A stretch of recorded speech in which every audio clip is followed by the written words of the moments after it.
So I knew nothing about property, but I had a jag.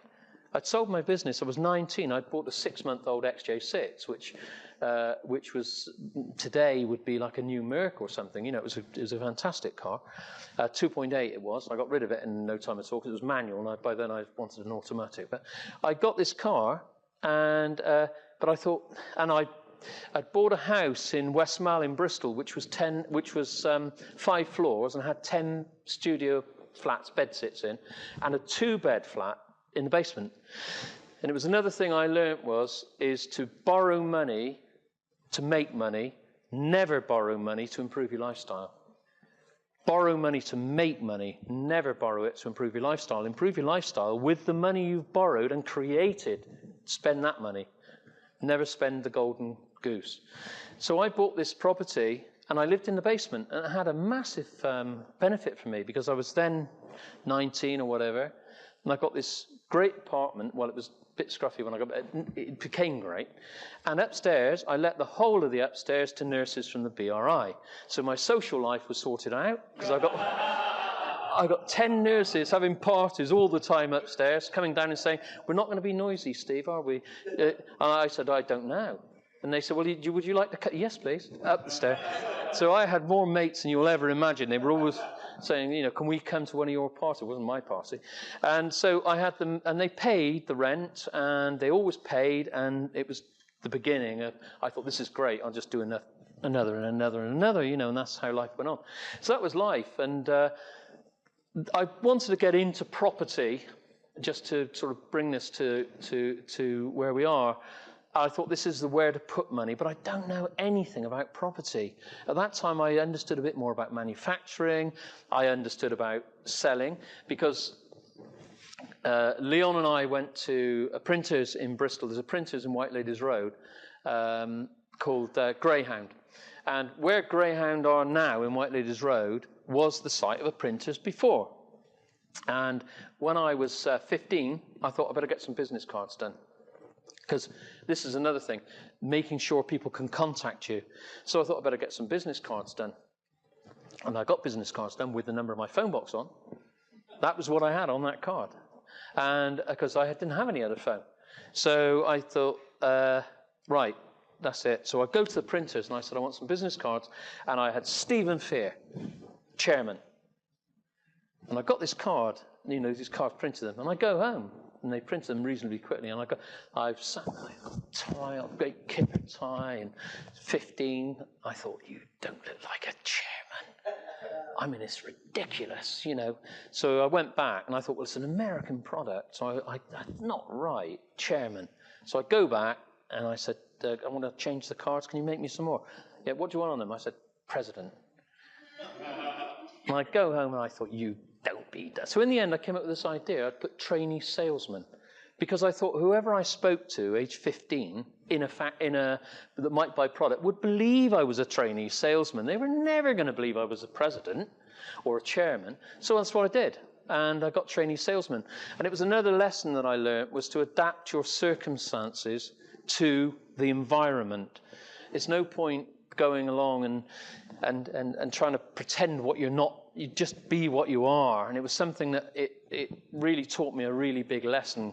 And I became a trainee salesman. And I would then go to the big factories, and I basically try and talk my way in and flog my product. And I did, and we built up Easy Clean, and we did all sorts of hotel cleaning and all sorts of stuff after that. When I sold it, I now had this house, and I was ready to go, and it was great. And life was good, and I sort of thought, oh, I'll pack it in for 3 months and do nothing. And I did, and I was bored out my mind. I thought, I just can't do this. I'm even running out of nurses upstairs and everything. And then I started, and I thought, right, I'm not doing that. I'm now going to do something else. I've got to get into property. So I started to read about all the property papers I could get. And I got hold of the Estates Gazette, and I thought, well, I'm going to read this.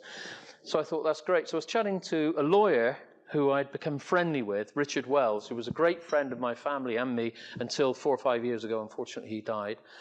And Leon and I still go to his grave. He was born on July the 4th.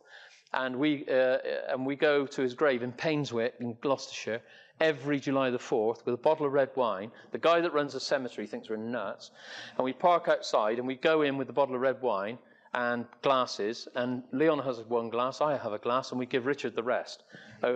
And we always do it, don't we? I think we've missed once since in like years. So we just do. He was a brilliant guy. And he said, well, why don't you apply for a job? So I said, a job? I mean, I don't know about job, you know. He said, well, because he'd acted for me when I bought the property, you see, and that's how I got to know him.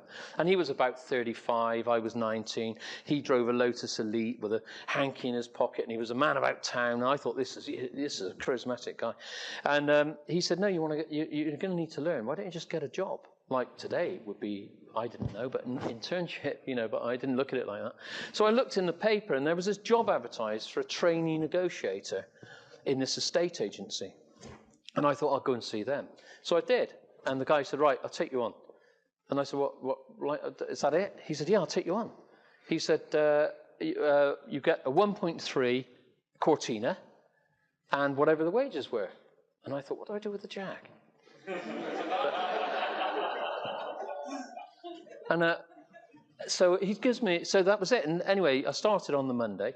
And the pay was pittance. And I thought, right, I've got to really learn about this business now, understand it. And so I sort of kept the Jag out in, and I used to use it at night. And in fact,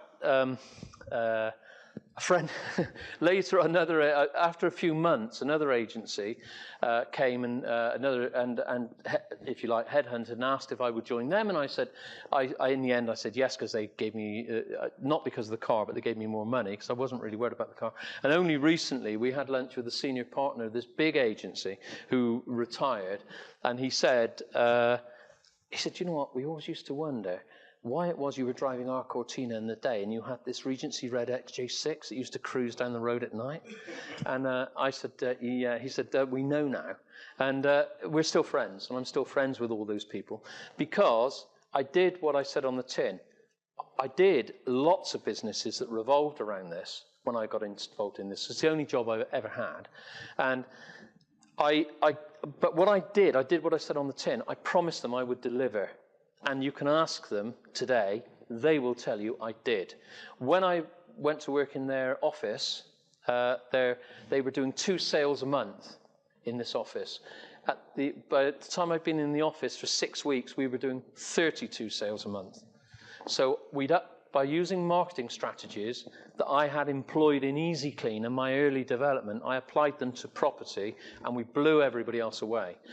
But what I did more than anything was that in those days, you couldn't be on the headed paper of a practice of chartered surveyors unless you were a chartered surveyor. Well, of course, I had no education. But they did put me on as an associate partner when I was 20. So I was really very proud of that because they put me on because I was going to leave. But by then, it was because I'd got to know all the developers, I'd understood what happened, investment strategy, and I wanted to know more, and they couldn't take it far enough for me. And we're still friends. I'm friends with all the partners. 2 or 3 of the partners are very close friends, aren't they, today? So, and they remember those days, and it was that doing what you say on the tin I did deliver, as well as running and starting a carpet business, because I realized that estate agency, people that want to buy carpets buy houses. They don't buy carpets unless they buy houses. So Harold Plotnick was the chairman of a company called Allied Carpets, and at the time, and my son's going to hate me saying this, but his managing director of this business was a guy called Leon Fisher. And my son Leon, I called him Leon because I liked the name Leon at the time. And he said, trust you to name me after Leon Fisher. Why can't you name me after some film star? But they had Allied Carpets, and it was a big business. And Harold Plotnick rang me up one day. And he said, I don't know how he got my number. And he said, I'm going to be in Bristol. He was from West Bromwich originally. He said, I'm going to be in Bristol. He said, can we meet up? And I said, yeah. And I thought, oh, that's good. I'll be on the board of Allied in a minute. Because they're like a big company. We're taken over by United Biscuits. And, but I was still only a kid, really. And he said, we got a real problem. And I said, what's that? He said, everyone that comes into our showrooms, they're coming in and they're looking at our colour scopes and they're getting all the bits and pieces, and then they're not buying from us, they're buying from a company called Carpets Complete. And I said, oh, really? He said, yes, you. And he said, how are you getting all the business? And I said, well, if I told you that, you'd do it. And he said, yeah, but, your people are coming. What I had done, I'd recognised, so I used to go around all the estate agents, right, Swindon, Bristol, Bath, Cardiff, and my mother's buried at Thornhill, so I've got a great affinity with Cardiff and with Wales. So although, I've got a property in Bristol, I've had property in Cardiff as well. So, I'd always loved coming to Cardiff. So I always used the regional cities because they were reasonably easy to get to. Wasn't always quite so easy to get here. Obviously, the bridges over the years have made the big difference. But what I used to do is go around all the estate agents, and then I would put all the negotiators in the offices on commission. And they would recommend anybody that wanted to buy a house, go to Allied, have a look what you want, and then ring this guy. And I had a factory, I had a warehouse, and Dennis Law, the footballer, Manchester United footballer, at the time was a director of a company called Venture Carpets in Frome. And he'd remember this story, I expect. And basically what I did, I had this ready-made market because I looked at Harold Plotnick's business model and I thought, don't like that.